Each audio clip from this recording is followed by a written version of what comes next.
David Sedaris, In the Waiting Room, from the collection When You Are Engulfed in Flames. 6 months after moving to Paris, I gave up on French school and decided to take the easy way out. All I ever said was, quote, "Could you repeat that?" End of quote. And for what? I rarely understood things the second time around. And when I did, it was usually something banal, the speaker wondering how I felt about toast, or telling me that the store would close in 20 minutes. All that work for something that didn't really matter, and so I began saying "d'accord," which translates to "I am in agreement," and means basically "okay." The word was a key to a magic door. And every time I said it, I felt the thrill of possibility. "D'accord," I told the concierge, and the next thing I knew, I was sewing the eye onto a stuffed animal belonging to her granddaughter. "D'accord," I said to the dentist, and she sent me to a periodontist, who took some x-rays and called me into his conference room for a little talk. "D'accord," I said, and a week later I returned to his office, where he sliced my gums from top to bottom and scraped great deposits of plaque from the roots of my teeth. If I'd had any idea that this was going to happen, I'd never have said "d'accord" to my French publisher, who'd scheduled me the following evening for a television appearance. It was a weekly cultural program and very popular. I followed the pop star Robbie Williams, and as the producer settled me into my chair, I ran my tongue over my stitches. It was like having a mouthful of spiders. Spooky, but it gave me something to talk about on TV, and for that I was grateful. I said "d'accord" to a waiter and received a pig's nose standing erect on a bed of tender greens. I said it to a woman in a department store and walked away drenched in cologne. Every day was an adventure. When I got a kidney stone, I took the metro to a hospital and said "d'accord" to a cheerful red-headed nurse, who led me to a private room and hooked me up to a Demerol drip. That was undoubtedly the best that "d'accord" got me, and it was followed by the worst. After the stone had passed, I spoke to a doctor who filled out an appointment card and told me to return the following Monday, when we would do whatever it was I'd just agreed to "d'accord," I said, and then I supersized it with "génial," which means great. On the day of my appointment, I returned to the hospital, where I signed the register and was led by a slightly less cheerful nurse to a large dressing room. "Strip to your underwear," she told me, and I said "d'accord." As the woman turned to leave, she said something else, and looking back, I really should have asked her to repeat it, to draw a picture if that's what it took, because once you take your pants off, "d'accord" isn't really okay anymore. There were 3 doors in the dressing room, and after removing my clothes, I put my ear against each one, trying to determine which was the safest for someone in my condition. The first was loud with lots of ringing telephones, so that was out. The second didn't sound much different, and so I chose the third and entered a brightly painted waiting room set with plastic chairs and a glass-topped coffee table stacked high with magazines.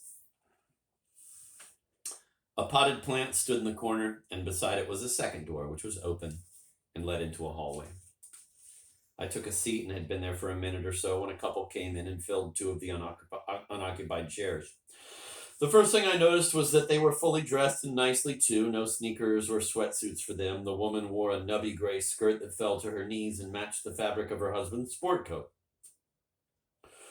Their black hair, which was obviously dyed, formed another match, but looked better on her than it did on him. Less vain, I suppose.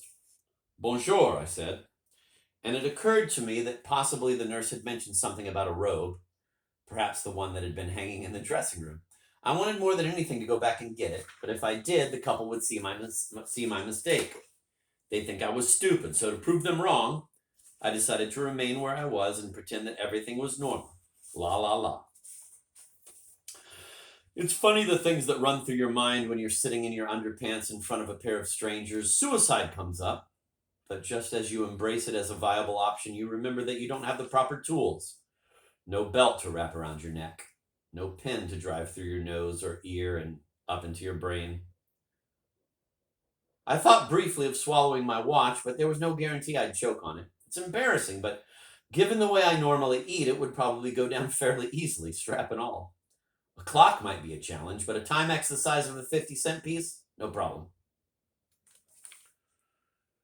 The man with the dyed black hair pulled a pair of glasses from his jacket pocket, and as he unfolded them, I recalled a summer evening in my parents' backyard.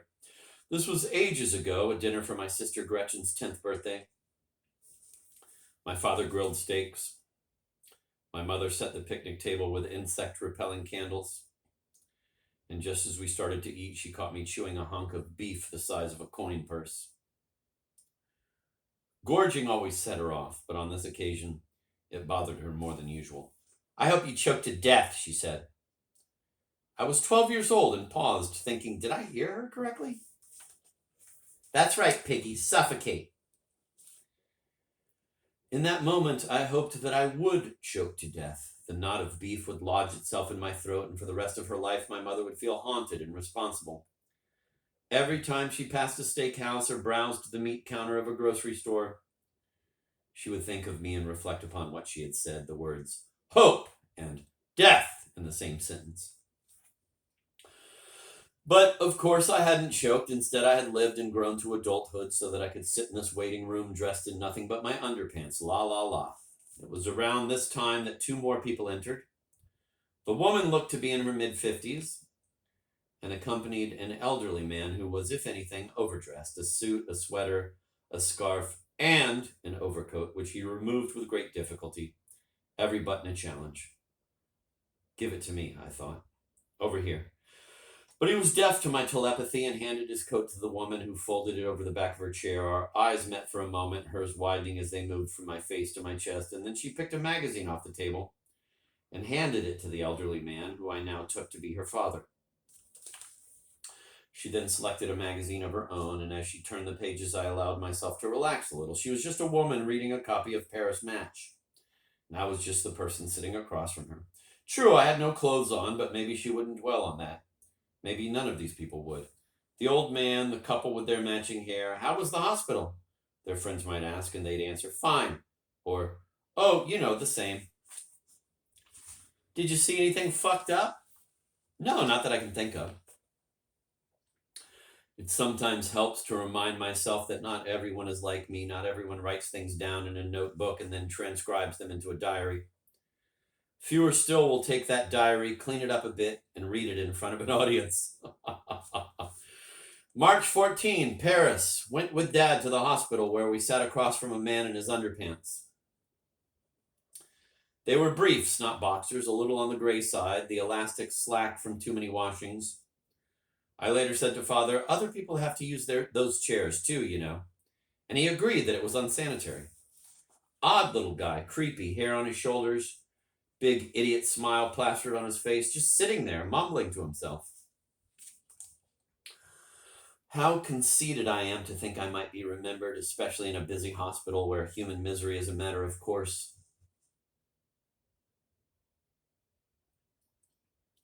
If any of these people did keep a diary, their day's entry would likely have to do with a diagnosis, some piece of news, either inconvenient or life-altering. The liver's not a match, the cancer is spread to the spinal column. Compared with that, a man in his underpants is no more remarkable than a dust-covered plant, or the magazine subscription card lying on the floor beside the table. Then, too, good news or bad, these people would eventually leave the hospital and return to the street, where any number of things might wipe me from their memory. Perhaps on their way home, they'll see a dog with a wooden leg, which I saw myself one afternoon. It was a German Shepherd, and his prosthesis looked as though it had been fashioned from a billy club. The network of straps holding the thing in place was a real eye-opener, but stranger still was the noise it made against the floor of the subway car. A dull thud that managed to sound both plaintive and forceful at the same time.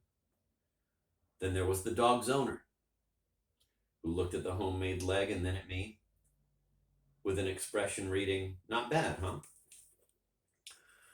Or maybe they'll run into something comparatively small, yet no less astonishing. I was walking to the bus stop one morning and came upon a well-dressed woman lying on the sidewalk in front of an office supply store.